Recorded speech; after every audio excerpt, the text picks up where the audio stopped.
Today, I wanted to talk to the younger people than myself. So, what do I consider younger? 50 years old and under. So, the title is Capitalism is Cold. And I wanted to just give you one example of how cold capitalism is. They'll do anything to make money and more money, right? So, today, I'll talk about the American economy and I'll use the automobile industry, for example, today. The automotive industry builds cars and trucks, all kind of vehicles. But with each vehicle, something you never consider, with each vehicle, they put in parts and components that are designed to break down at a certain amount of miles or a certain amount of gallons passed through or something like that.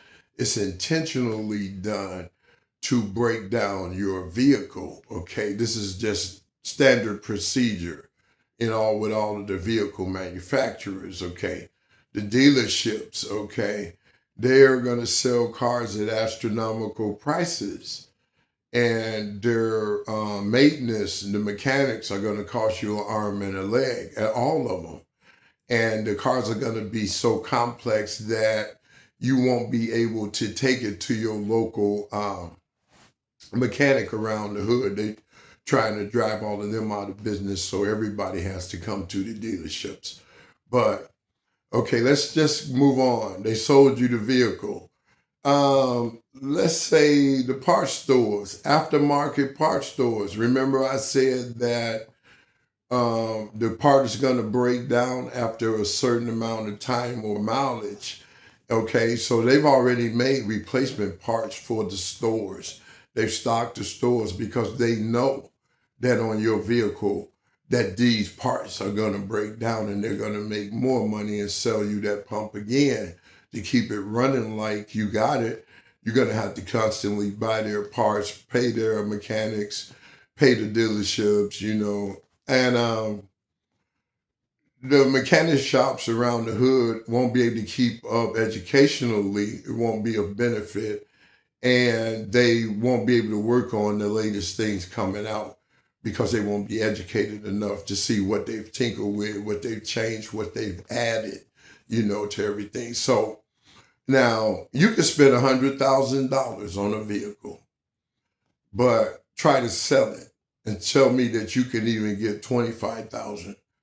Buy a vehicle for $100,000 and then tell me in America you could sell it and get most of your money back. I don't think so. As soon as you drive it off the lot, it depreciates in value. They already letting you know that we're not gonna ever give you that amount, that you just have to pay. You signed to pay for this vehicle. So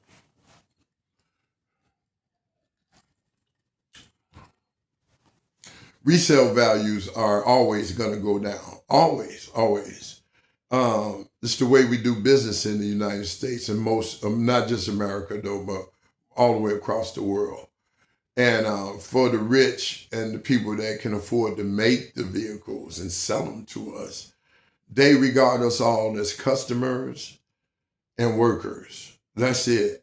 All they care about is money. No regard for the value of their equipment, whatever they're selling you. Do you think they're going to build it so it can last you 20 years? You think they want it to last you 10 years?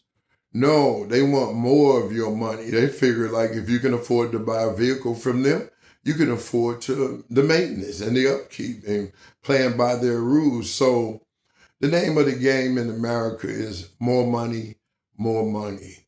It's ice cold and you might as well face that fact. So if you're buying a vehicle in America and you want you a new car, just remember I told you, it won't be long. Something's going to break down, especially it's usually right after the warranty runs out.